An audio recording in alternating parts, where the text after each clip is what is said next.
दोस्तों नमस्कार, स्वागत है आप सभी का दी स्टडी पॉइंट 7 में। मैं हूं आपका मेंटर समीर और ये हमारे MP GK by MCQ series का पार्ट 3 है, जिसमें हम मध्यकालीन और आधुनिक कालीन साहित्यकार कवर करने जा रहे हैं। तो बने रहिए आप सब मेरे साथ इस वीडियो में, क्योंकि ये वीडियो बहुत ही बेनिफिशियल होगा आपको एमपी से रिलेटेड जितनी भी एग्जाम्स हैं उनको क्लियर करने में। तो आइए बिना टाइम वेस्ट किए हुए हम आज की क्लास शुरू करते हैं।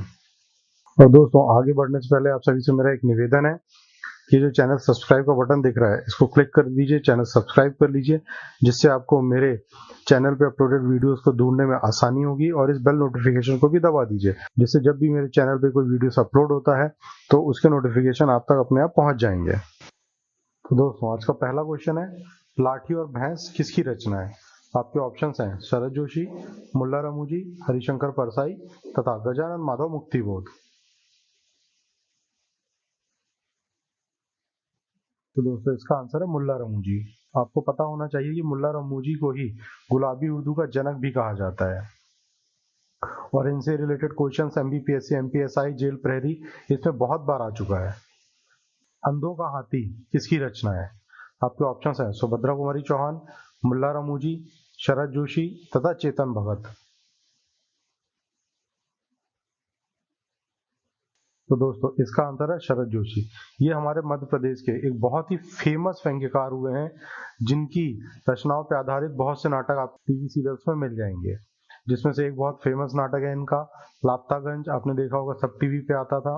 आइए आगे चलते हैं। अच्छा, आपको ये भी बता दूं कि शरद जोशी जी का जन्म, ये भी बहुत बार क्वेश्चंस में पूछा जाता है कि इनका जन्म कहाँ हुआ था। तो इनका जन्म 21 मई 1931 को उज्जैन में हुआ था। जन्मस्थली भी याद रखिएगा आप। नेक्स्ट, हिल्लोल किसकी रचना है?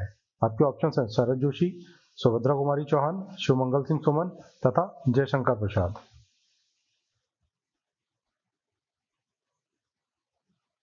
तो दोस्तों इसका आंसर है शिवमंगल सिंह सुमन। तो दोस्तों आपकी जानकारी के लिए बता दूं, पद्मश्री से सम्मानित शिवमंगल सिंह का जन्म उन्नाव, उत्तर प्रदेश में हुआ था।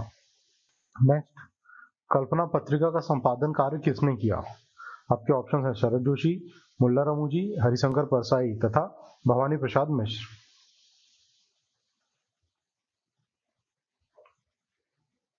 तो दोस्तों इसका आंसर है भवानी प्रसाद मिश्र। ये पत्रिका से रिलेटेड जो क्वेश्चंस है, ये एमपीपीएससी या एमपीएसआई, मतलब एमपी के जितने भी एग्जाम्स होते हैं उसमें कई बार पूछा जाता है। तो इन क्वेश्चंस को आप बहुत ध्यान से याद करिएगा। नेक्स्ट क्वेश्चन है, विकलांग श्रद्धा का दौर किसकी रचना है? आपके ऑप्शन है शरद जोशी, मुल्ला रमूजी, हरिशंकर परसाई तथा गजानन माधव मुक्तिबोध।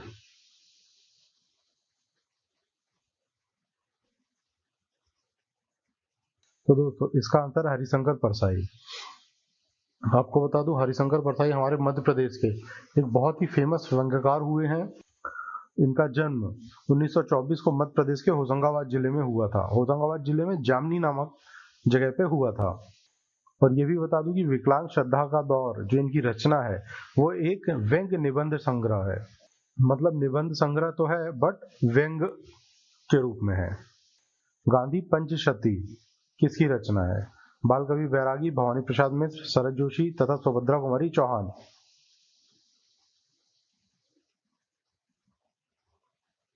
तो दोस्तों इसका आंसर है भवानी प्रसाद मिश्र।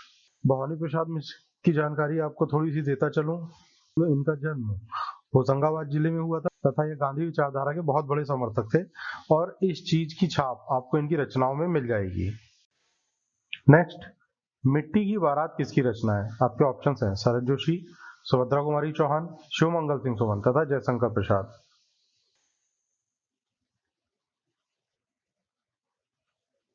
तो दोस्तों इसका आंसर है शिवमंगल सिंह सुमन। नेक्स्ट क्वेश्चन है, अंधेरी कविताएं किसकी रचना है? आपके ऑप्शन हैं शरद जोशी, मुल्ला रमूजी, हरिशंकर परसाई तथा भवानी प्रसाद मिश्र।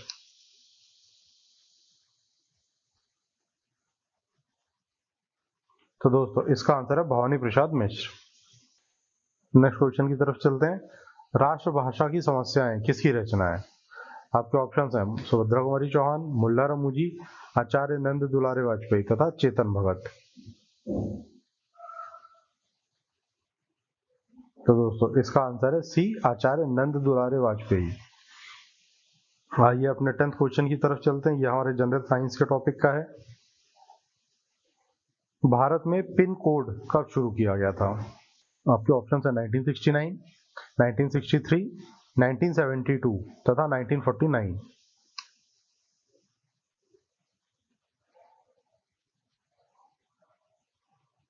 तो दोस्तों इसका आंसर है 1972। आगे चलते हैं। रीति और शैली किसकी रचना है? आपके ऑप्शन है आचार्य नंद दुलारे वाजपेयी, मुल्ला रमूजी, हरिशंकर परसाई तथा भवानी प्रसाद मिश्र। तो दोस्तों इसका आंसर है ए, आचार्य नंद दुलारे वाजपेयी। नेक्स्ट क्वेश्चन है, डाक विभाग की स्थापना कब हुई थी?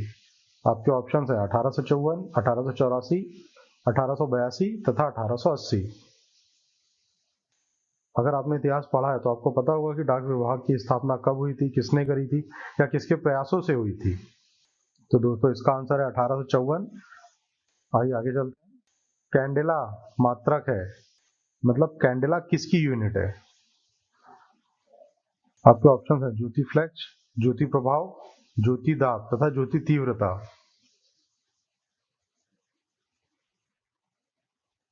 तो दोस्तों इसका आंसर है ज्योति तीव्रता, मतलब लुमिनियस इंटेंसिटी। नेक्स्ट क्वेश्चन है, प्रलय सृजन किसकी रचना है? आपके ऑप्शन है शरद जोशी, सुभद्रा कुमारी चौहान, शिवमंगल सिंह सुमन तथा जयशंकर प्रसाद।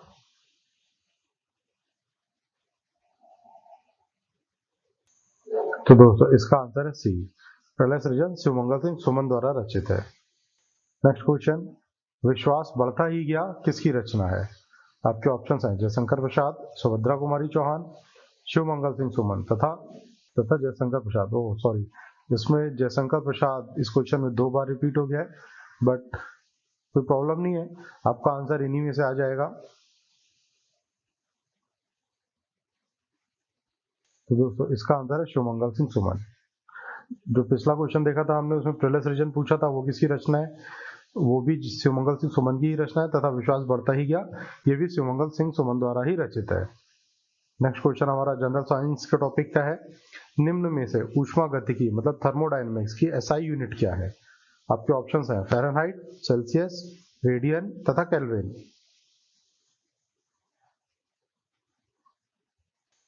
तो दोस्तों इसका आंसर है डी, केल्विन में नापा जाता है थर्मोडायनेमिक्स को। आइए आगे चलते हैं। राह किनारे बैठ किसकी रचना है? आपके ऑप्शन है शरद जोशी, मुल्ला रमूजी, हरिशंकर परसाई तथा भवानी प्रसाद मिश्र।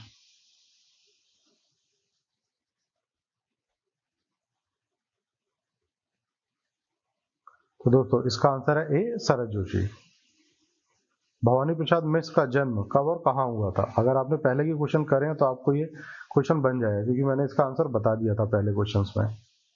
आपके ऑप्शन है 1913 होशंगाबाद, 1914 उज्जैन, 1915 खंडवा तथा 1913 जबलपुर।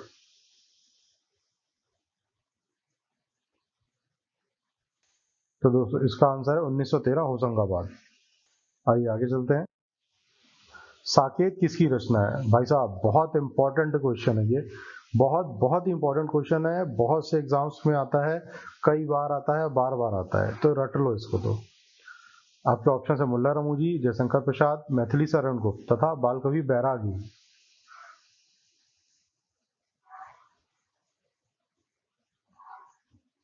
तो दोस्तों इसका आंसर है मैथिली शरण गुप्त। इनके बारे में बता दूं कि आप कह सकते हैं इन्हें प्रथम राष्ट्र कवि का दर्जा प्राप्त है। संवैधानिक तौर पर दिया नहीं गया है ये, बट ऐसा बोला जाता है। नेक्स्ट है, जूझ रहा हिंदुस्तान किसकी रचना है? आपके ऑप्शन है आचार्य नंद दुलारे वाजपेयी, मुल्ला रमूजी, बालकवि बैरागी तथा भवानी प्रसाद मिश्र।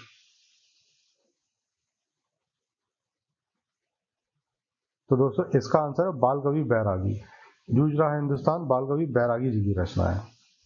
अच्छा, क्वेश्चन में थोड़ा सा करेक्शन कर सकते हैं, ये कहीं कहीं हिंदुस्तान है तथा कहीं कहीं हिंदुस्तानी है, तो इसको आप थोड़ा चेक कर लें कि जूझ रहा हिंदुस्तान है या जूझ रहा हिंदुस्तानी है। आइए आगे चलते हैं। छायावाद का प्रवर्तक किसे माना जाता है? मुल्ला रमूजी, जयशंकर प्रसाद, मैथिली शरण गुप्त तथा बालकवि बैरागी।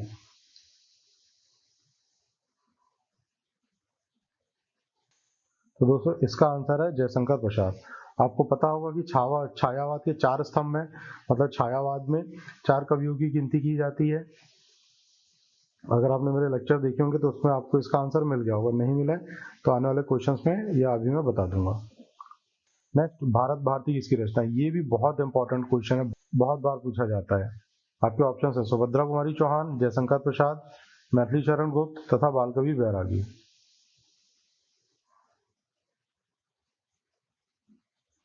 तो दोस्तों इसका आंसर है मैथिली शरण गुप्त। भारत भारती मैथिली शरण गुप्त की रचना है। आइए आगे चलते हैं। चंद्रगुप्त, स्कंदगुप्त तथा अजातशत्रु किसकी रचनाएं हैं? ये भी इंपॉर्टेंट क्वेश्चन है। आपके ऑप्शन है मुल्ला रमूजी, जयशंकर प्रसाद, मैथिली शरण गुप्त तथा बालकवि बैरागी।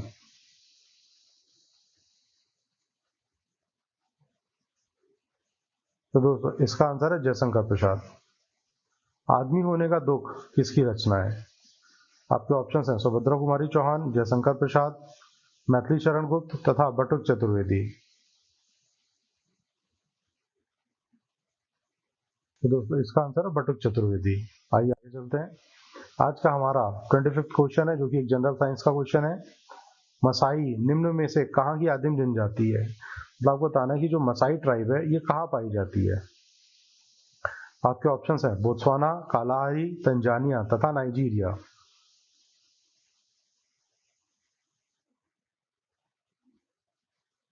तो दोस्तों इसका आंसर है तंजानिया। निम्न में से कौन हिंदी के प्रसिद्ध व्याकरणाचार्य थे? आपके ऑप्शन है बटुक चतुर्वेदी, श्री कृष्ण सरल, कामता प्रसाद गुरु तथा राष्ट्रकवि प्रदीप। तो दोस्तों इसका आंसर है सी, कामता प्रसाद गुरु। नेक्स्ट क्वेश्चन है पार्वती मंगल किसकी रचना है? आपके ऑप्शन है तुलसीदास, सूरदास, मीराबाई तथा कबीरदास।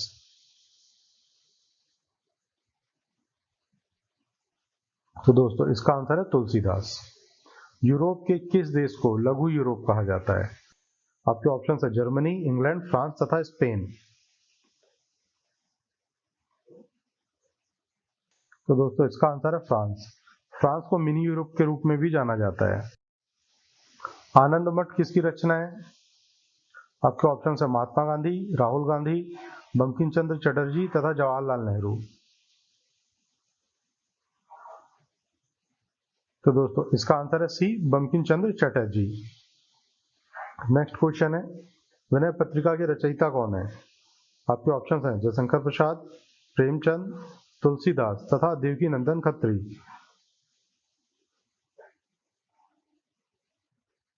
तो दोस्तों इसका आंसर है सी, तुलसीदास। आइए आगे चलते हैं। दुर्गेश नंदिनी किसकी रचना है? तुलसीदास, रहीमदास, बंकिम चंद्र चटर्जी तथा शरद बंदोपाध्याय।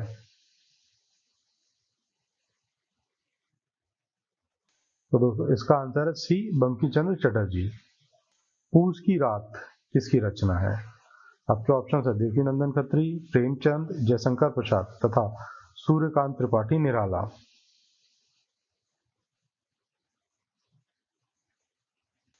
दोस्तों इसका आंसर है बी, प्रेमचंद। नेक्स्ट क्वेश्चन है दोहावली, कवितावली, गीतावली ये किसकी रचनाएं हैं? बहुत फेमस रचनाएं हैं ये। आपके ऑप्शन हैं तुलसीदास, सूरदास, मीराबाई तथा कबीरदास। तो दोस्तों इसका आंसर है तुलसीदास। नेक्स्ट क्वेश्चन है गबन और गोदान किसकी रचनाएं हैं? ये भी बहुत इंपॉर्टेंट क्वेश्चन है, क्योंकि जो रचनाएं ये बहुत फेमस और बहुत इंपॉर्टेंट रचनाएं हैं। बहुत से एग्जाम्स में इनका क्वेश्चन आता रहता है। आपके ऑप्शन है मीराबाई, प्रेमचंद, देवकी नंदन खत्री तथा सुमित्रा नंदन पंत।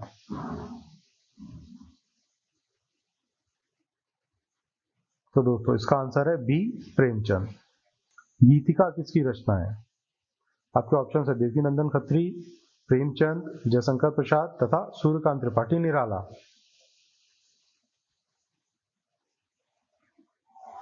दोस्तों इसका आंसर है D, Suryakant Tripathi Nirala. Next question है प्रेमचंद की कौन सी रचना अधूरी तथा आखिरी थी? आपके ऑप्शंस हैं कर्मभूमि, रंगभूमि, मंगलसूत्र तथा प्रतिज्ञा।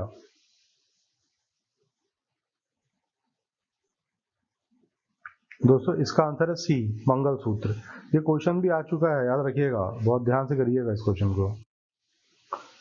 नेक्स्ट है किस देश को झीलों की वाटिका कहा जाता है? आपके ऑप्शंस हैं फिनलैंड, पोलैंड, नीदरलैंड तथा स्विट्जरलैंड। अब हिंदी में लिखने में आप जानते तो हो कि ऐसा हो जाता है कभी कभी, स्विट्जरलैंड हो गया है, ठीक है, बट आप क्वेश्चन तो समझ गए होंगे।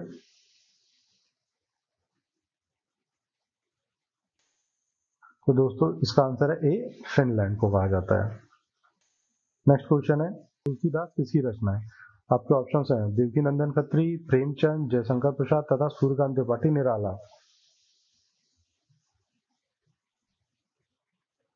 तो दोस्तों इसका आंसर है डी, सूर्यकांत त्रिपाठी निराला की रचना है ये। नेक्स्ट, मधुशाला किसकी रचना है? बहुत फेमस रचना है और बहुत आसान क्वेश्चन है, मेरे ख्याल से सबको इसका आंसर पता होगा। आपके ऑप्शंस हैं अमिताभ बच्चन, अजिताभ बच्चन, अभिषेक बच्चन और हरिवंश राय बच्चन। तो दोस्तों इसका आंसर है डी, जग जाहिर आंसर इसका हरिवंश राय बच्चन। हिंद स्वराज किसकी रचना है? ये भी बहुत इंपॉर्टेंट और बहुत आसान क्वेश्चन, आप सभी को पता होगा इसका जवाब। इसके ऑप्शन है जवाहरलाल नेहरू, मोतीलाल नेहरू, महात्मा गांधी तथा सुभाष चंद्र बोस।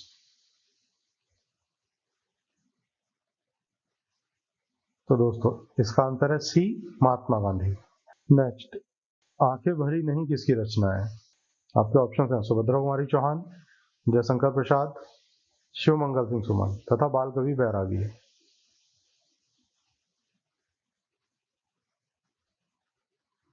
तो दोस्तों इसका आंसर है सी, शिव मंगल सिंह सुमन। नेक्स्ट, उच्छावास किसकी रचना है? आपके ऑप्शंस हैं जयशंकर प्रसाद, प्रेमचंद, देवकीनंदन खत्री तथा सुमित्रा नंदन पंत। बहुत इंपॉर्टेंट क्वेश्चन है और बहुत इंपॉर्टेंट रचना भी है ये, तो याद रखिएगा इसे। इसका आंसर है डी, सुमित्रा नंदन पंत जी की रचना है ये। नेक्स्ट, हॉर्न ऑफ अफ्रीका में कौन सा देश सम्मिलित नहीं है? भाई साहब, very very very important question है, मतलब हर दूसरे दिन पूछ लिया जाता है ये क्वेश्चन। आपके ऑप्शन है इथोपिया, एरिट्रिया, सोमालिया तथा सूडान।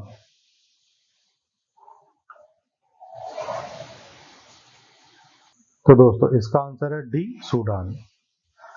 यशोधरा किसकी रचना है?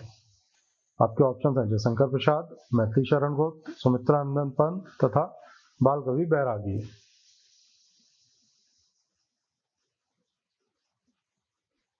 तो दोस्तों इसका आंसर है बी, यशोधरा मैथिली शरण गुप्त जी की रचना है। आइए आगे चलते हैं, हमारा 45वां क्वेश्चन है आज का। कौन सा साहित्यकार मुगल सम्राट अकबर के समकालीन माना जाता है?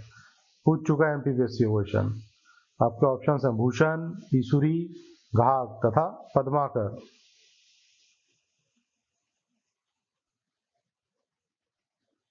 तो इसका आंसर है सी, घाघ। घाघ अकबर के समकालीन थे, मतलब उन्हीं के टाइम पे थे ये ऐसा। 46 क्वेश्चन है, निम्न में से कौन बुंदेली लोक साहित्यकार में सर्वोपरि है? मतलब उनका स्थान सबसे ऊपर है जितने भी रचनाकार हुए हैं। आपके ऑप्शन हैं ईसुरी, घाघ, रामतनु पांडे तथा जगनेक।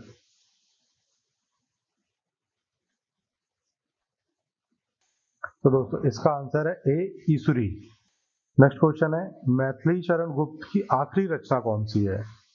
आपके ऑप्शन है यशोधरा, जयद्रथवध, झंकार तथा जय भारत।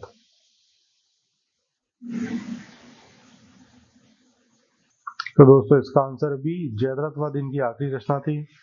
48 क्वेश्चन है, हरिशंकर परसाई को किस विधा के लिए जाना जाता है? मतलब वो क्या थे? संगीतकार थे, व्यंग्यकार थे, निबंधकार थे तथा कहानीकार थे।